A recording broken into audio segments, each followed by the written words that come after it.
Good evening. It is Friday, and today we're going to read Genesis chapter 8.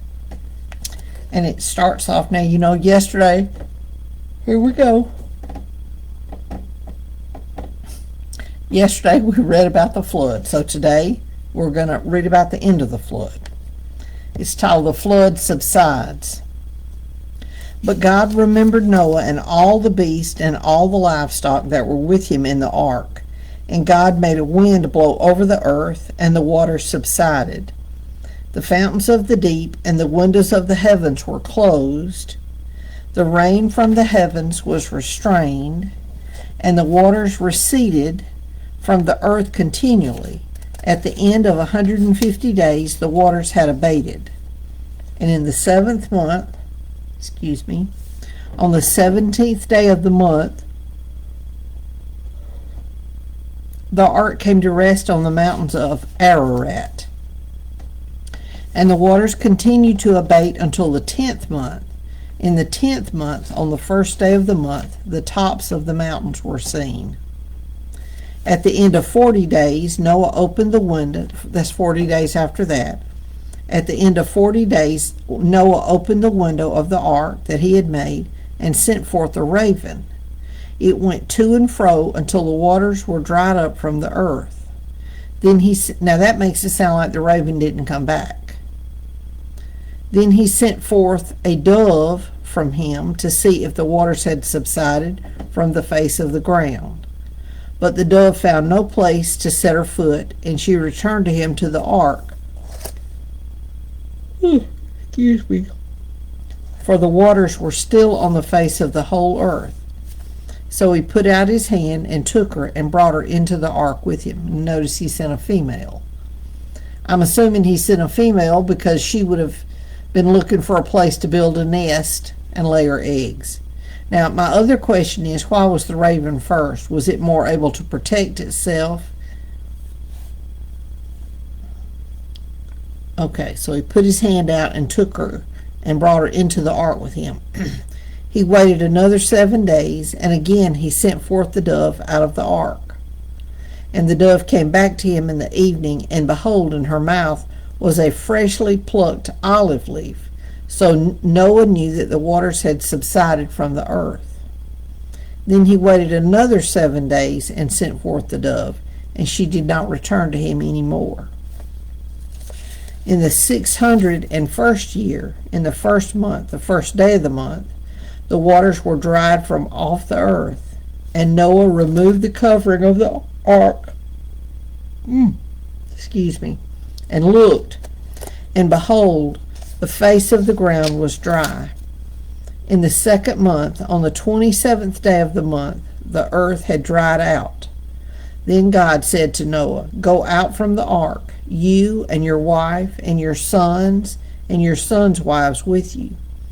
Bring out with you every living thing that is with you of all flesh, birds and animals, and every creeping thing that creeps on the earth, that they may swarm on the earth and be fruitful and multiply on the earth."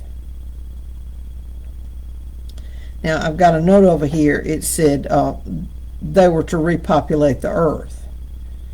And then, that's tomorrow night. So Noah went out, and his sons and his wife and his sons' wives went with him. Every beast, every creeping thing, and every bird, everything that moves on the earth went out by families from the ark. God's covenant with Noah. Then Noah built an altar to the Lord, and took some of every clean animal and some of every clean bird, and offered burnt offerings on the altar. Now see, that was the other reason he had to take more than one pair of clean animals. And when the Lord smelled the pleasing aroma, the Lord said in his heart, "I will never again curse the ground because of man, for the intention of man's heart is evil from his youth. Neither will I ever again strike down every living creature as I have done. While the earth remains, seed time and harvest, cold and heat, summer and winter, day and night, shall not cease." So now that's chapter 8. Lots of good information and lots of things. The more you read this, the more questions you can have. Excuse me. The Bible recap that I'm doing, we just read through chapter 7 today, and one of the things that she pointed out, because we were reading about the flood, and she said that a lot of I believe she said a lot of Jewish theologians believe that the reason Noah's family was chosen, of course he was righteous, but his was the only family that wasn't destroyed, because theirs was the only family that was had pure lines in it.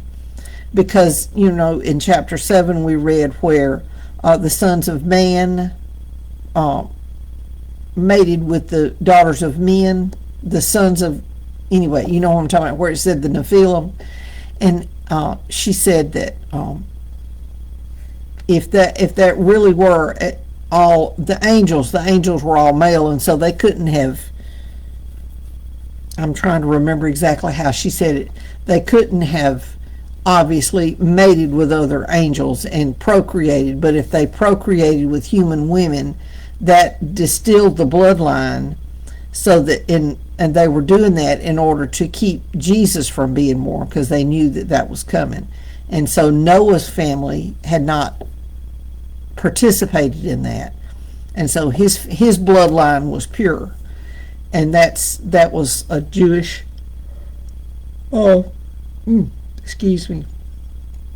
Jewish thoughts on that. Makes for interesting reading, interesting thinking. Of course, there's a lot you're going to hear and a lot you're going to see. It may not all necessarily be true. It may just be, some of it is speculation, and it's interesting to read and talk about. But I've said this before and I'll say it again, don't let it affect your salvation. If it's not something that will make a difference in whether you're going to heaven or not, it's interesting to read, interesting to study, but keep the main thing the main thing. So anyway, that was Genesis chapter 8. And I will be back tomorrow night to read Genesis chapter 9. I believe it's supposed to rain tomorrow, so y'all. Goodness gracious, y'all stay dry.